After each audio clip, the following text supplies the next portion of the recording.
Hi everyone, welcome back to The Legend of Zelda Skyward Sword 100% walkthrough with me, Austin John Place.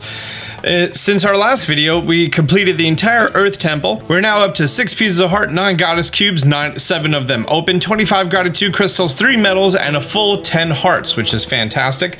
Best Buy just came through with my Zelda Joy-Cons, which are...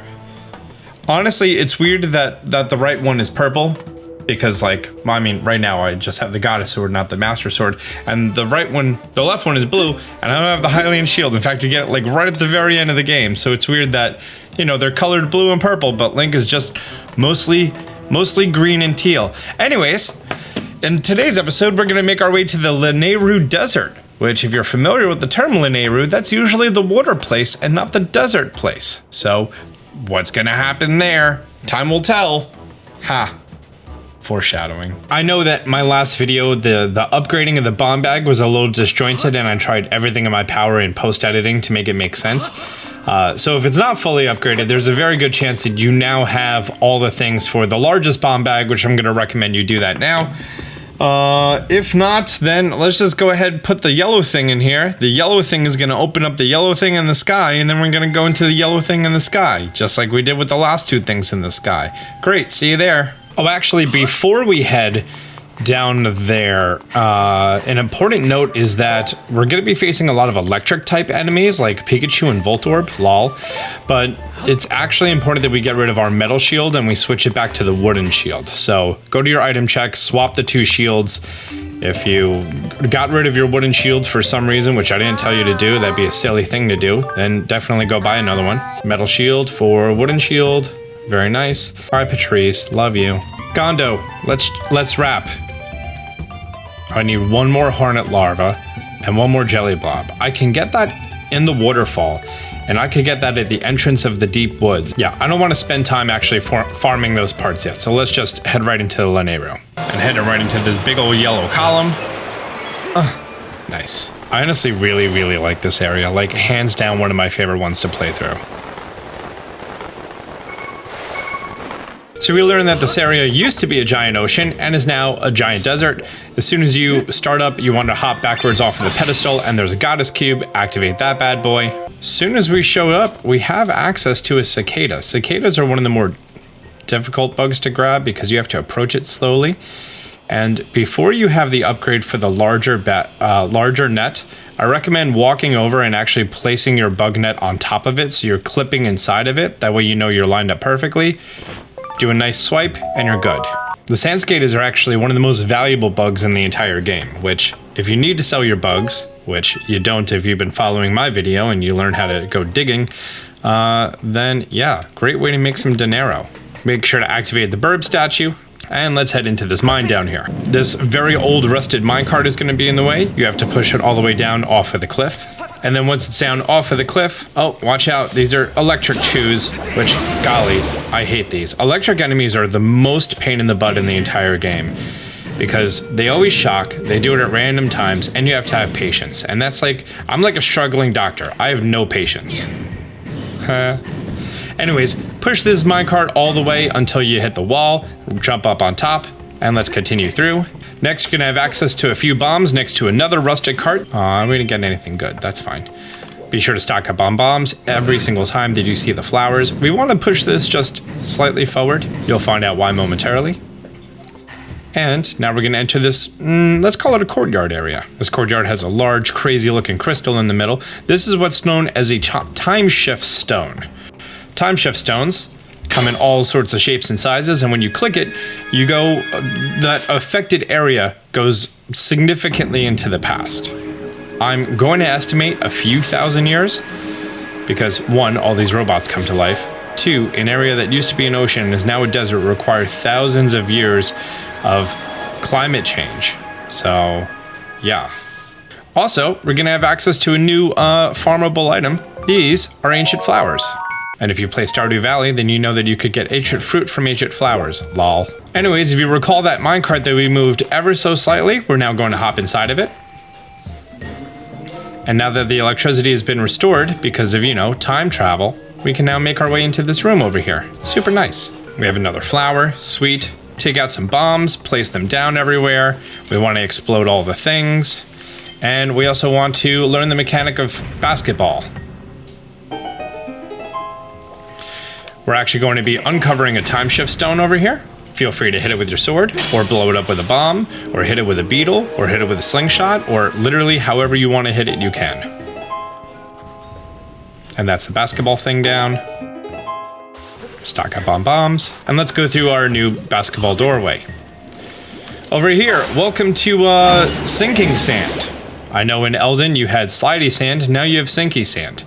Sinky sand, you're designed to just run across it just like that. Alternatively, there are going to be some ones that are a little bit longer, and I like to go into the sand, and then once I sink down a little bit, I then run for a quarter of my stamina wheel, which typically you can get a little bit further away. Now we're going to play a little bit more basketball. Take a bomb and put it inside of the hoops of all 4 of these. One of them is going to reveal a green rupee and a way that you could crawl through. Let's crawl into here, and there's going to be a chest for a red rupee. Pretty sweet. Watch out for these electric boys, because they are a pain in the butt. Also, we now have access to Lanayru ants. They're pretty easy to always get on the floor, so I really wouldn't be worried.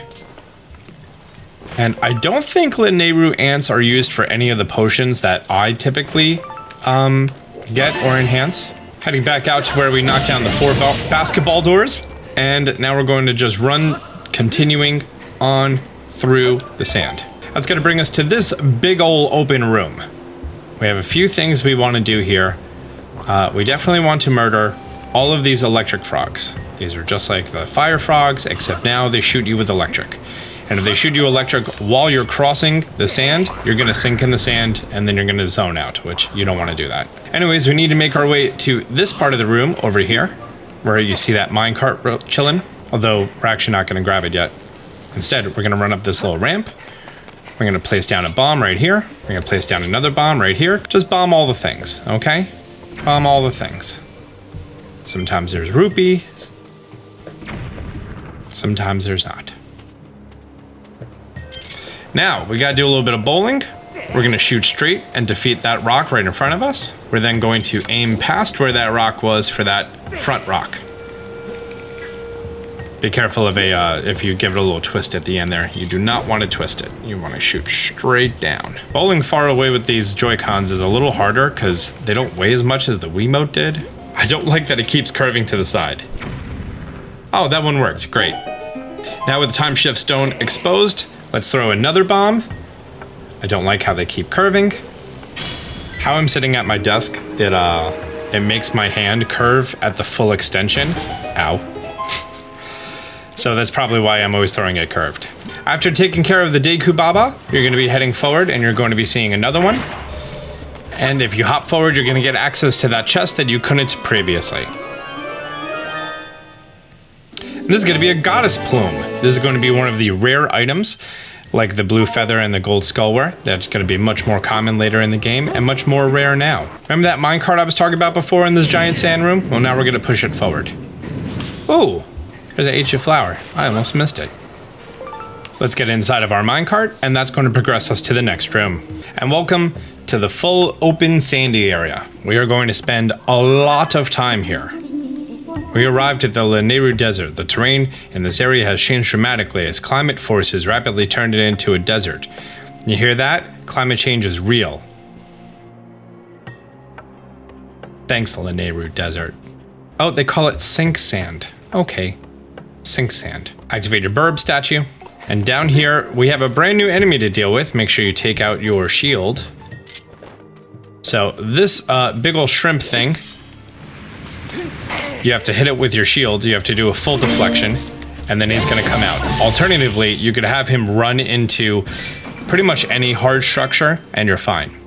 Now, right now, I actually wanna take a little bit of a break, and we are going to be farming tumbleweeds. Yeah, that's right, tumbleweeds. So if you run to this corner right here, turn around, hit the Z button, and then just walk straight ahead between these two pillars, but kind of toward this back pillar, you're gonna have a tumbleweed come out next to your left or your right. Run up and swoop it up. And then you can turn around, back toward that corner, run to the corner. When you're in the corner, wait till your stamina wheel is completely replenished, turn around, take out your net, and walk that way again. That's going to be enough time and distance to recover the tumbleweed.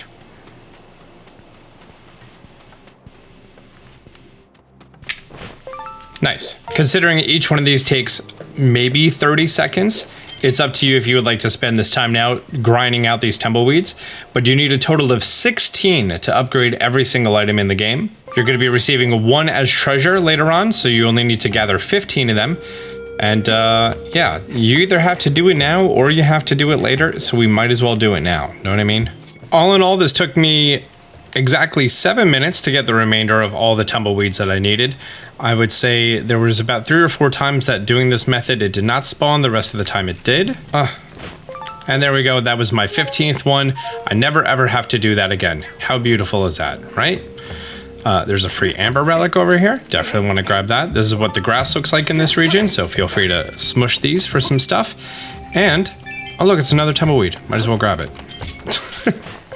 We're now going to be heading to over here. You're going to see these large boxes, a skull, and some rocks. For reference on the map, we entered through here. We went straight. We hugged the right side. I guess you could hug the left side instead. And we're going to open up this chest for a tumbleweed, ironically enough. Nice. Fee is going to tell you that you can farm tumbleweeds. Now we are going to grab out a bomb. We're going to hop over here. And we're going to Kobe this into this box.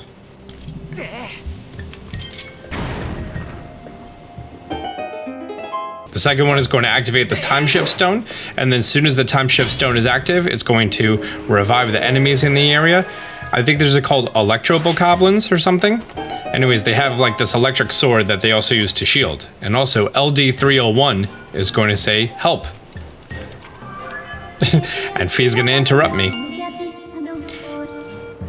This area is in a past time state. Yep, know these things. I knocked him out of this. I knocked him out of this decade. Millennia? Time period. I hate electric enemies. Oh, cool. Knocking him out of the time shift circle also counts as defeating him. So I'm cool with that. Anyways, let's go talk to him, and he's going to do something awesome. LD301 series is going to upgrade our beetle into the hook beetle. I think that's the name of it. The grab beetle, hook beetle. What is it? Hook beetle. There we go. Now our beetle is going to be able to pick things up and put them down, just like people at the gym. There is an upgrade that you can do for the hook beetle right now. It does require a golden skull, and there's a very good chance that you used your golden skull to upgrade your bomb bag before. And the upgrade would actually just make the hook beetle able to go twice as fast, but it can only go twice as fast until it grabs an item. Its then further upgrade makes it so it can bang into a few more things and it goes a little bit further. Those are definitely upgrades you're going to want to do by the end of the game. But as it stands right now, we're kind of locked to our ability to get another golden skull. If you happen to get a second golden skull, 10 out of 10 recommend upgrading your hook beetle right now and then coming back to this area because we're using him a whole bunch. Also, see that goddess cube? Can't get it till much later, so don't even strut it. You could also use the hook beetle to grab a bomb and drop it on electric frogs. Because golly, do I hate these frogs. Getting acclimated to how the hook beetle works and dropping in things. With all of the basketball doors down, let's run over the sand. If you got the single one on the wall, that's an amber relic for you. Very nice. If you think of this as a giant clock, we are now at the 7 o'clock area. And our goal for the 7 o'clock area is to come from over here, make our way through the shifting sands to here, to the 8 o'clock area, through the shifting sands, through this passageway. Okay, so we got a little bit of a ways to go. If you want to, feel free to drop down a beacon to help you guide where you want to go.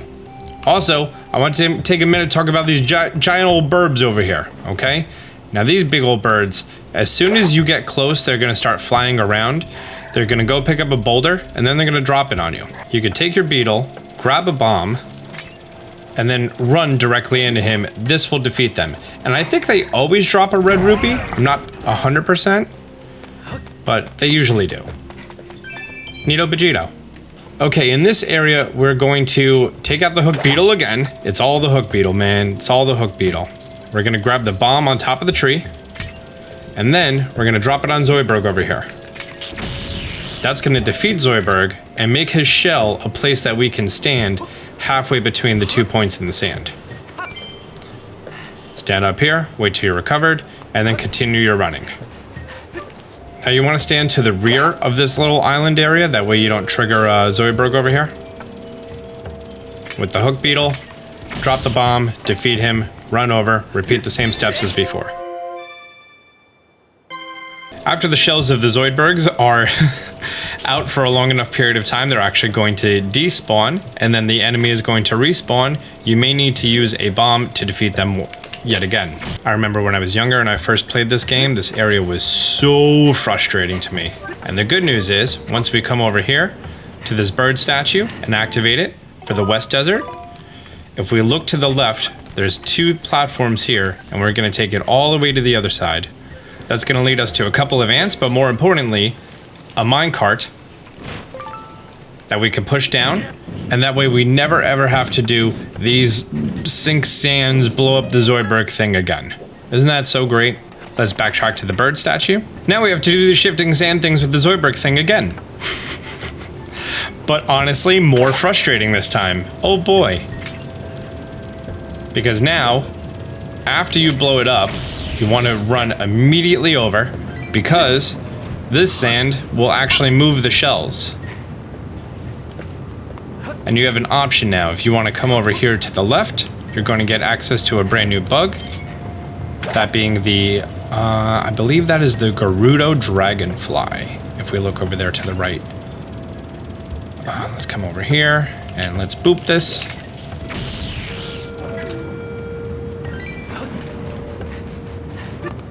Yeah, I don't think I'm going to make that. That's fine. We're going to ride this to the end. And by the end, I mean just right over there.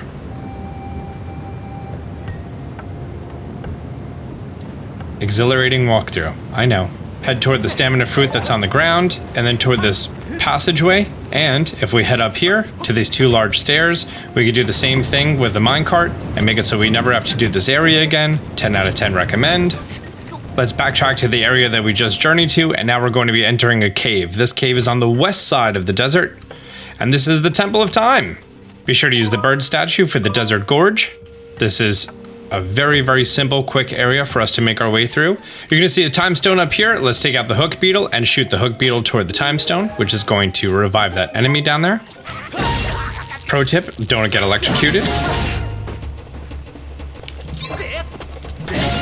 I forgot that these guys have more health, and now you have to do the jump attack on them. Please stop.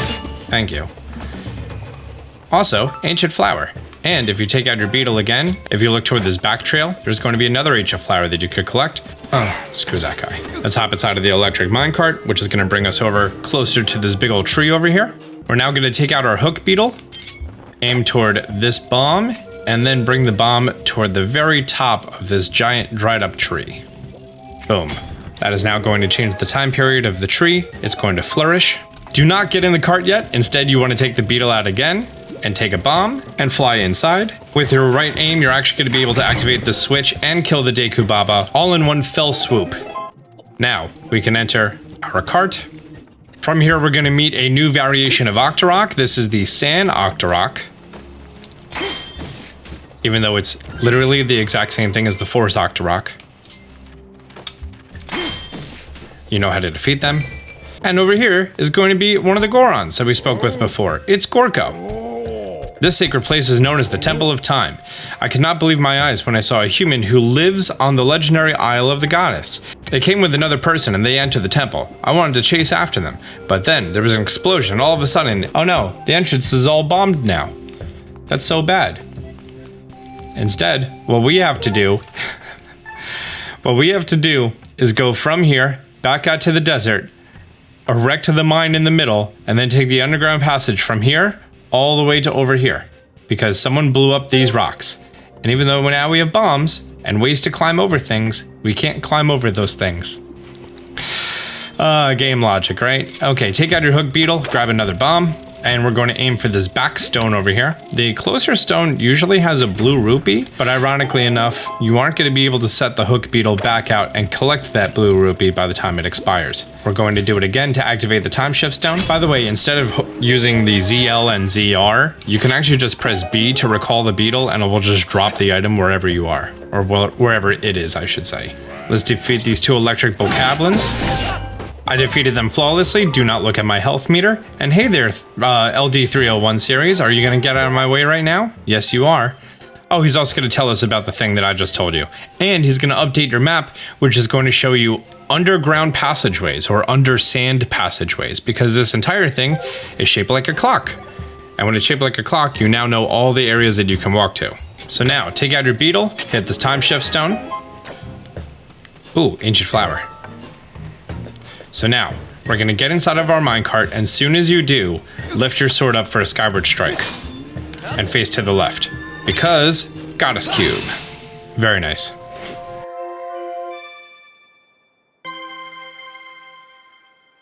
From here, you can just run completely straight. That's gonna set us out in the desert between the 9 and the 10 o'clock area, and now you're gonna see all of these underground passageways.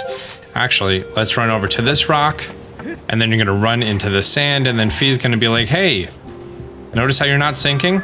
Totally cool, right? But most importantly, now you get the ability to put down multiple beacons. So you can put down like one there, and one there, and one there. And you're gonna notice a pattern that wherever there was an underground passageway, there's part of the platform remaining. Am I finally gonna get my first dragonfly? Because I keep flying away from me. Well, now there's nowhere left to run, buddy. Got him. GG. What's left? I think that's just the Farron grasshopper. That's fine. We're gonna run back across, pretty much the only way that you can go right now.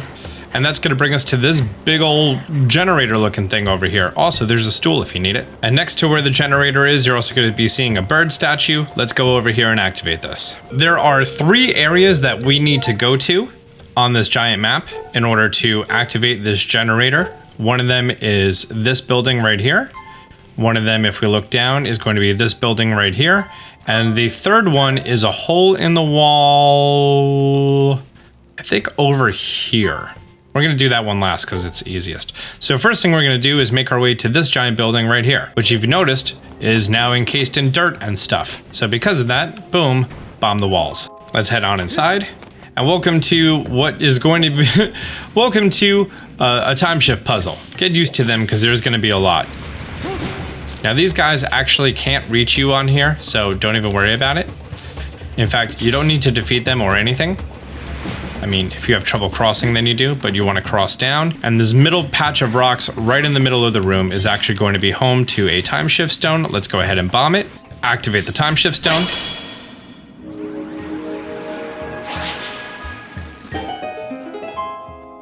Now, if you run all the way to the end of the labyrinth, by the way, there's a chest here with a blue rupee. Pretty underwhelming. If you run to the end of the room, you're going to be seeing that...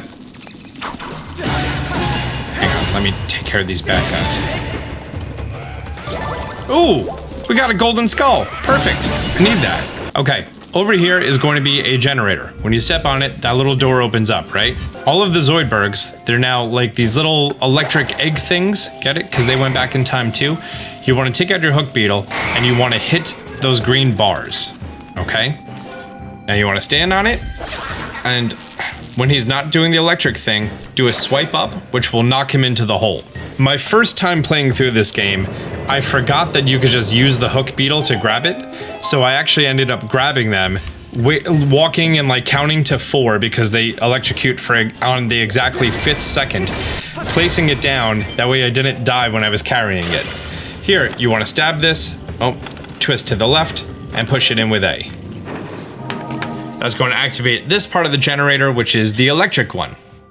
Let's leave this area back to outside. Once outside, we're actually going to make our way, excuse me, Tumbleweed, we're going to make our way to the left, that left beacon that we placed down, which I guess is technically the right beacon.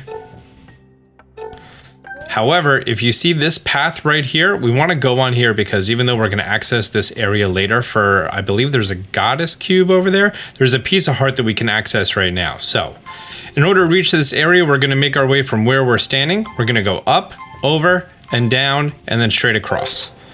And once you place down all of your beacons, it's going to be very obvious where those translate to IRL. Also, you're going to notice that all the platforms seem to make sense in a certain direction. That's where we're going. Ooh, some more dragonflies. Let's get them. Nice. Nice. We're eventually going to reach this area over here, and we're just going to hop on down, take out our bomb, Either walk it over and place it or roll it. Again with the curving. Is that gonna work? Yeah, it did. We're gonna enter here. There's gonna be 2 electric choo-choos. Be careful of them. And at the end of the hallway, boom, there's a chest.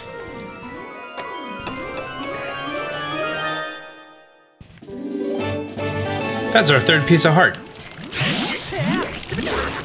Hate electric enemies. Hate them so much. So much. From where we are, I'm going to go ahead and gather some of my things, and we are going to make this path. We're going to be leaving this hole, coming down, past the 3 o'clock, 4 o'clock, over to this large building right here. I think now that I have the multiple beacons and I can show you guys where you need to go on the map, I could be a little less specific in like how you get from point A to point B. Plus, like, you guys have played this game a while, you know what's going on here, right? Now that we've reached all the way over here in front of this building, you're going to notice that there's a lever that you can jump up, and this is going to connect where we are now to where we entered the desert. Very nice. There's a bird statue. I believe this is the stone cache. Yes, stone cache, and we're gonna head inside now. This is going to be similar to the one that we just did. The only difference is that there's going to be pretty much like one additional step, but in the same idea that you cross the sands and then you cross the sands on the back of a Zoidberg over there, we're doing the same thing. In the middle of the room is a time shift stone. From where this time stone is, we're going to make sure that we do not hit the Zoidberg. Instead, you want to stand right here. And now after we stand right here, now we want Zoidberg to come on over. Ow. But we actually need him to come more toward the middle, which is very important. Great. Can I reach him? I don't know if that counts as knocking him out and killing him. Oh, it does. Perfect. We need to run on top of his shell. Please, please, faster, faster. Yes, we got there. Now there's a reason we did this. We need to come over here to this block, and now we can run back over. We can collect this chest and create a fast travel point after I'm done being electrocuted. We're going to push down this giant iron block, and that is going to make it so that we can fast travel back and forth. Take out your beetle, and now we're going to hit the time shift stone, which is going to do the same thing it did to these guys before. It's going to turn them into little electric crustacean ball things. Let's hop on down, defeat some enemies. Ooh, another golden skull. Maybe these guys are just more likely to drop them, especially when you have the treasure medal on. Wherever your baby Zoidbergs are, you want to take out your hook boy and drive them to the other side. Now, if you think about it, this is the reason it was very important that we set up that quick travel point, because while this is over here in this form, obviously we can't ride it back over. Know what I mean? Climb back on top of the metal cubes.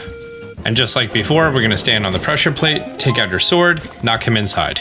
There are 2 chests back here, and we get our first monster horn. Awesome. I don't know if we need this for an upgrade right now. I know that right now they're extremely rare, and later on they become so plentiful. Stab the generator, just like the last one. And this is gonna be the fire type generator. For some reason that doesn't make sense. Okay, bye.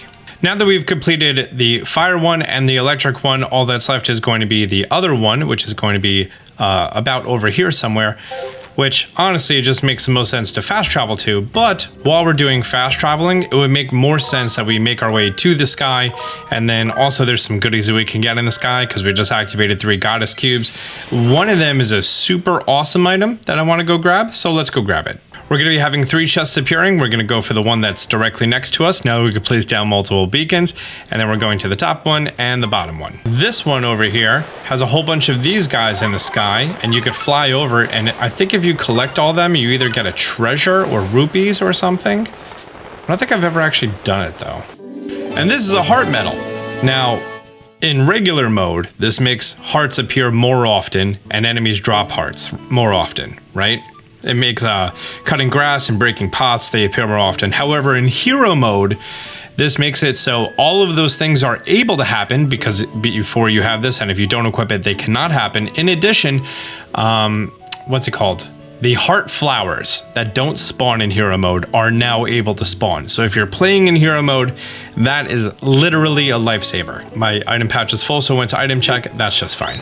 The easternmost island on the map is just going to require a bombable wall to get yourself a silver rupee for 100 rupees. And this last island up here in the top right, this is actually Beetle's Island, which is where he lives, and at nighttime he pedals his thing over here. That way he hangs out.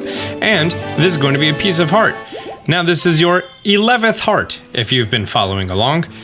And that's possible by having the life metal equipped. Now, if you are just so PO'd, your OCD is affected by that many hearts being there and then one extra in the row, you can actually just go and take your life metal and give it to the item jack lady, and then it's gone. And then you have 10 hearts, and then, you know, after the next dungeon, you're gonna have 12. So if that's something that really bothers you, having just one heart in that row, there is a solution to it, which is kind of neat. The next thing we're going to do is we're going to be upgrading our beetle, and I also needed to go grab a hornet larva in order to upgrade my bomb bag. So real quick, I'm just going to hop to the Farron region. That's the grass one that we went to first. We're going to land at the viewing platform. We're going to make our way into the deep woods. By the way, right now there's a slim chance that one of these 3 birds that shows up is going to be a bluebird. Later on in the game, it becomes much more consistent, but for now, it's still a slim chance. Doing that, we'll drop the hornet larva. If you want to catch these hornets, you're more than welcome to. Now we're going to zone out of the area, zone back into the area, and that's going to respawn them. If you want to have a little bit more fun, you're more than welcome to. Grab the hook beetle out, and we're actually going to grab the entire nest, and then we're going to drop it on the bokoblin. Yet, needless to say, he's not going to be too happy about that. It allows us to go in, just grab it, and get out. To upgrade every single item in the entire game, you're going to need a total of 4 courser bee honeys. 2 of them are going to be for the large bomb bag, which we're doing now, and 2 of them for the quick beetle, which we are doing now. So it's one of the least required items, and now is your time to farm them if you want to. Ooh, an amber piece showed up. Neat. So I ordered my Loftwing amiibo, of course, when pre-orders went online on Amazon. And unfortunately, I was one of the people affected by my Loftwing amiibo not shipping on time. Apparently, a whole bunch of them are going to be shipped in August instead of at release, which is kind of disappointing, but hey, now I'm going to be going through the same pain that you guys are of always fast traveling on my own. And then I'm just going to have a pretty bird next to me. Now that we have those courser bee honeys that we need, sorry, not courser bee honeys, hornet larva, we're gonna head over to the bazaar. Speaking with Gondo, I know you collected at least 2 flowers. You should have hornet larva, and as long as you defeated a bunch of the electric boys with a treasure emblem, you should have at least 2 golden skulls by now. 1 for the bomb bag and 1 for this. And now we have the quick beetle. Awesome. Ooh, and you probably have a bird feather, a goddess plume, enough amber relics, and an ancient flower to upgrade to the stamina beetle. While we're here, you probably also definitely have all the stuff to upgrade the wooden shield, the monster claws, the tumbleweeds, ornamental skulls as long as you've been defeating bokoblins. Let's go for it. Now we have the brace shield, which honestly, it looks really cool. I'm also going to upgrade my stamina beetle. And unfortunately, we still do not have the items for the bug net and for the slingshot. Both of these only become available after we progress further in the game. And with nothing else to do here, and we don't need any more potions or anything. No, we don't. Let's go on and head back to Lanayru. When landing back at Lanayru, we're going to take the North Desert option. That's going to put us right by that big old generator. Now, right by this generator, if you look over here, you're going to see 2 bomb doors. In order to make it there, if we zoom in, we see that we have to go there, and then we could go there. And then I think we're going there, right? Yes, perfect. I'm gonna bomb skip all over there. That way we're going to have a place that we could stand. And that's going to be the place that we need to go. Also feel free to, you know, crack that. That's gonna expose the time shift stone that we need access to. And what's behind the 3rd one? Is it like an amber relic? Yeah, amber relic. It's like I played this game a bunch or something, right? Oh, while I'm here, I might as well take advantage of my new beetle upgrades, right? Ooh. Gotta love that speed up mode. And we're going to go hit this time shift stone. Of course, you could just do it by placing a bomb or your sword or any other means that you want. Whip out your sword, shove it into the generator, turn, and push. From here, you just need to make your way back to the power generator. If you haven't already blown up these rocks, then do so now. That reveals a time shift stone, and once we activate it, we're gonna have 2 bokoblins we need to take out. Before you activate this generator, take a look at your map. Let's remove our beacons. And if you think of it like a clock, you're gonna notice that water is at 9, electric is at 12, and fire is at 4. Take out your sword, stab it. First thing we need to do is activate the water, so all the way to the left at 9 o'clock. Next up is going to be fire, all the way at 4 o'clock. Controllers? That was weird. And lastly is electric at noon. And as long as they coordinate to the map, it's going to push in. The generator is going to be activated. Kind of reminds me a little bit of the top of like Midna's helmet. And whoa, the Lanayru mining facility is going to erect from the ground. And I think the best part is it now activates as a shortcut throughout the entire desert area. So that's awesome. But yeah, there we go. That's going to be the entrance to the next place that we're going to be exploring in our next episode of The Legend of Zelda Skyward Sword 100% walkthrough. So if you found this video helpful, do me a favor, hit the thumbs up button down below. If you're new to the channel, be sure to subscribe, turn on notifications. The next episode should be there, as well as the playlist, and whatever other video that the YouTube overlords recommended that you watch. Great. Till next time, Austin John out.